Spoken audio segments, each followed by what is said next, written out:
Eh, bueno, el día de ayer, antier se comunicaron con la empresa solicitando un servicio a todo costo. Yo me dirigía pues al sitio de acuerdo a las indicaciones pues de la empresa a realizar la cotización. En camino pues me decían a qué lugar tenía que dirigirme, supuestamente era el trabajo de un ingeniero que tenía que yo llegar al sitio y solicitar autorización para ingreso, entonces ahí di todos mis datos, di los datos del vehículo en el que uno iba y demás. Me enviaron la localización del sitio, yo llegué al lugar y tan pronto llegué al sitio me pararon, me llamaron y me indicaron que había, pues que no estaba permitido el ingreso a ese sitio, que el sitio era manejado por las FARC y que como no tenía autorizado tenía que esperar ahí mientras daban el permiso del ingreso. En medio de la llamada no tenía datos, no tenía forma de comunicar. Todo el manejo que ellos lo realizan es psicológico, le dan mucho miedo a uno para no responder llamadas. ¿Qué condiciones le pedían a ustedes los extorsionistas? ¿Cuáles eran los requisitos? ¿Qué no podías hacer? ¿Qué podías hacer? No podía moverme del sitio, tenía que estarme ahí y esperar que ellos se comunicaran conmigo. No podía contestar llamadas, tenía que mantener una llamada constante con ellos, decían que no podía colgar. Ok. Recordémosles también a las personas en qué sector fue Eso el sitio. fue entre Agua Azul y Tauramena, la vía queda como unos 15 minutos de la principal, destapado, eso es completamente solo. Sí. ¿Cómo se hacía llamar dicha persona? Ingeniero primero, Así se hacía llamar. sí, sí. ¿Y cuáles eran las condiciones que te solicitaban para... Cuando me llamaron el supuesto comandante de las FARC, decía que yo no me tenía que preocupar, que estaba bien, que simplemente era algo de rutina.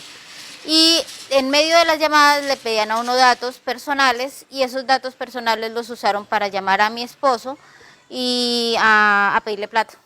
Sí? Y también solicitaron datos de la empresa con la que tú Sí, trabajabas.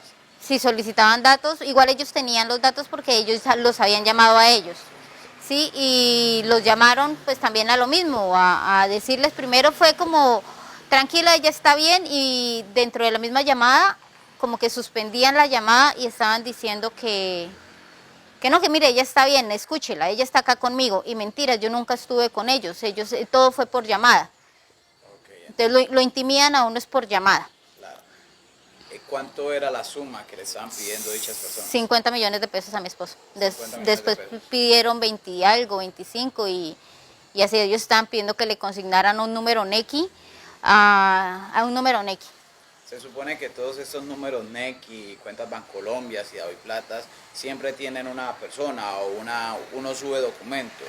¿Por qué tendría que ser esos números? De acuerdo, pues como ellos, mi esposo se comunicó con el Gaula y el Gaula después se comunicó conmigo a decirme que tranquila, que eso era un manejo de extorsión que ellos hacen desde las cárceles. Como uno da todos sus datos, ellos posiblemente cogen esos datos para utilizar y suplantar. Sí, entonces, y a veces Robar los las números identidades. de Nequi, de Plata son con solo celular y esos celulares los bloquean.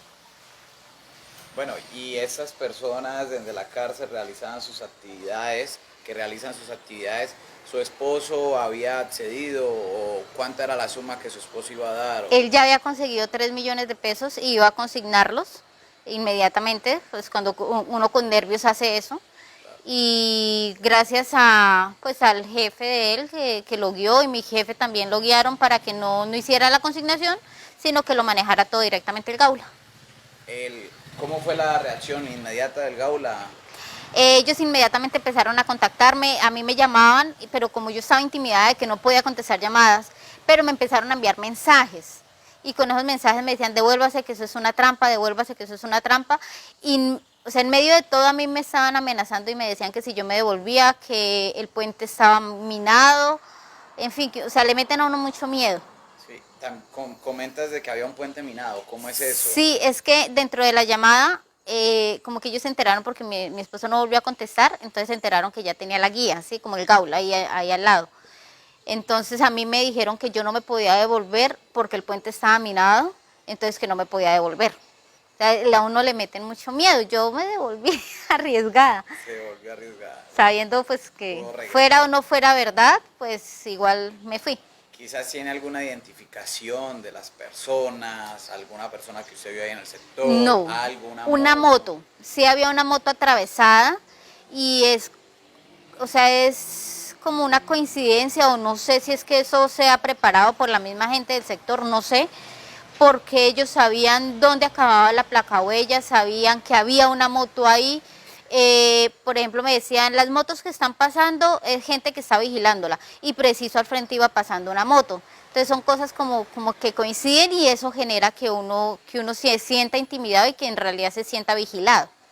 Entonces había una moto ahí parqueada, Sí. ¿qué más pudo observar? Había, en la parte de arriba había una moto atravesada completamente y en la parte de abajo había otra moto, pero esa moto estaba como en la vía, había una moto atravesada y había un espacio con el corral, como había un corral ahí.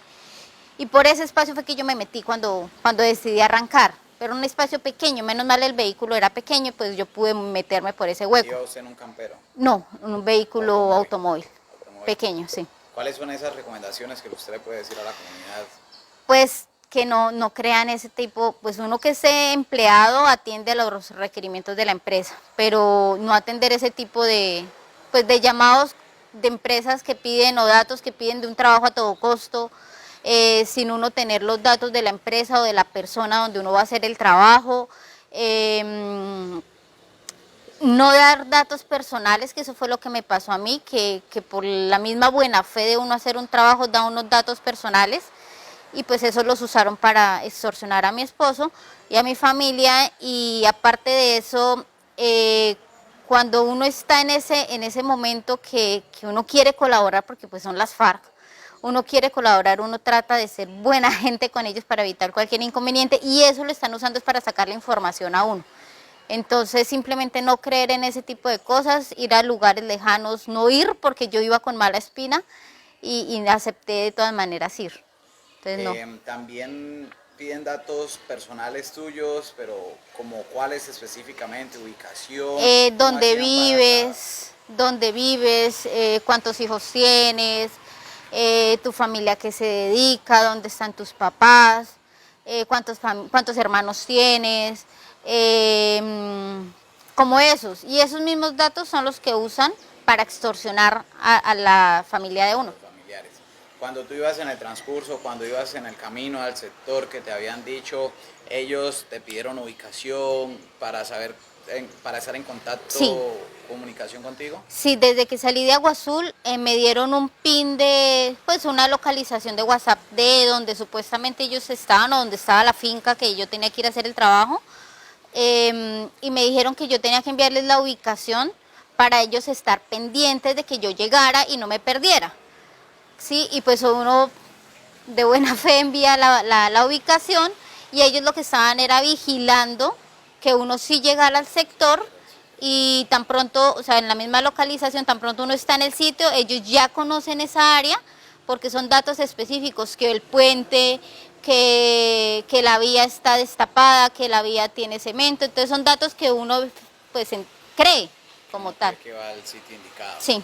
Entonces siempre tener muchísima precaución y estar muy precavido, nada de evitar datos y pues muy importante llamar al Gaula. Sí, siempre. importante llamar al Gaula, ellos tienen conocimiento de todo ese tipo de eventos que están ocurriendo, varias gente ha caído, me informaban que hacía pocos días una persona consignó casi 58 millones de pesos, entonces es no creer en ese tipo de eventos, no contestar llamadas extrañas y no atender a esos requerimientos sin datos. Sí, requerimientos dudosos, Sí. de dudosa procedencia. Sí, sí. Entonces siempre creer en el Gaula y pues obviamente no pagar, sino primero que todo asesorarse y evitar un poco el miedo, porque muchas veces es el miedo. Es miedo y eso sí nos decía el Gaula que nunca realizar esas consignaciones. A Nequi, a David Plata, eso es mentira, eso son extorsiones que realizan desde la cárcel.